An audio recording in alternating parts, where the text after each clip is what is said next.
Conversar com Valdo e Andréa Sadi, começando com Andréa Sadi. Andréa, boa noite para você. O fato é que essa passagem relâmpago do Decotelli pelo Ministério da Educação mostra que a pasta continua à deriva, né? Não tem ninguém na cadeira de ministro da Educação.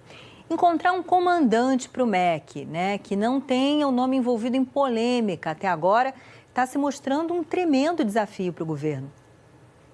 Leila, boa noite a você, Valdo, aos nossos assinantes. Boa noite a todos. Leila, o que está acontecendo é que o presidente Bolsonaro está no meio de um fogo cruzado ali de pressões, de diferentes grupos, de diferentes núcleos ao seu redor. Você tem a turma da ala militar que conseguiu emplacar o Decotelli e conseguiu tirar o Weintraub, que era um desejo desse grupo há muito tempo. Como eu já falei aqui várias vezes, o presidente não queria demitir o Weintraub, demitiu porque era uma questão de sua sobrevivência política. O Weintraub arrumou muita confusão com o Supremo, muita confusão com o Congresso.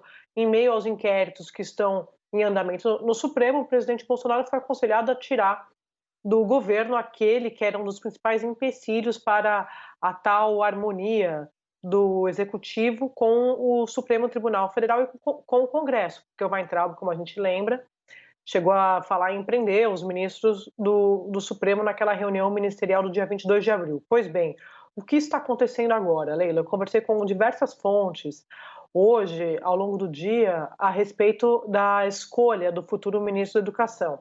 De fato, o mais cotado na sexta-feira era o Renato Feder. E eu diria mais, ele chegou a ser sondado, chegou a ser chamado para ir a Brasília na próxima segunda-feira. Você tinha várias fontes do governo falando que estava praticamente selada essa indicação do Feder, que foi cotado assim que o Weintraub deixou o governo. Desculpa, Leila.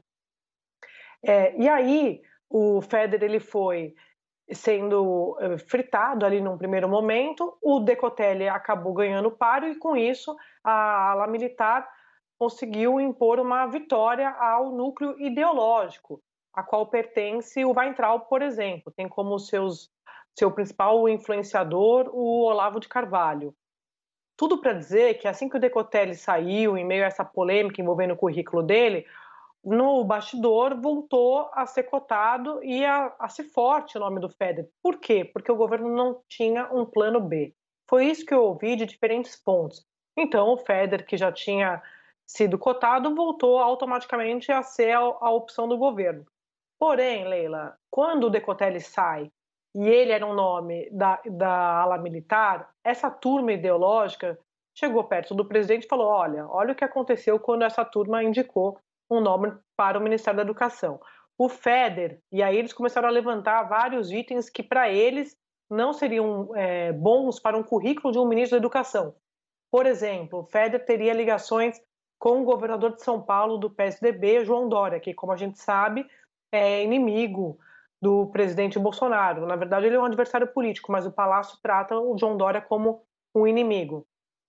Além disso, você tem uma pressão agora da bancada religiosa, de forma mais específica, de setores de integrantes dos evangélicos.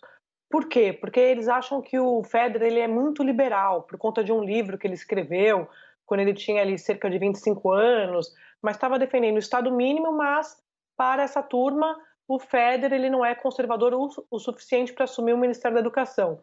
Ou seja, para traduzir para o nosso assinante, o que essa turma ideológica quer é alguém que dê continuidade ao que estava fazendo o Weintraub no Ministério da Educação.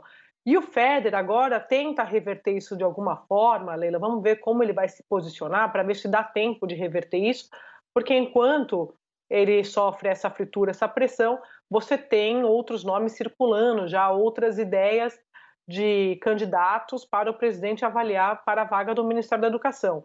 Mas essa conversa para a qual ele foi chamado na segunda-feira, ele já recebeu um segundo recado dizendo que, por enquanto, não precisa ir a Brasília, que essa conversa não vai rolar. Vamos ver se isso se reverte, porque se tratando desse governo, é o que eu sempre digo, por hora, por enquanto, a situação está assim, Leila.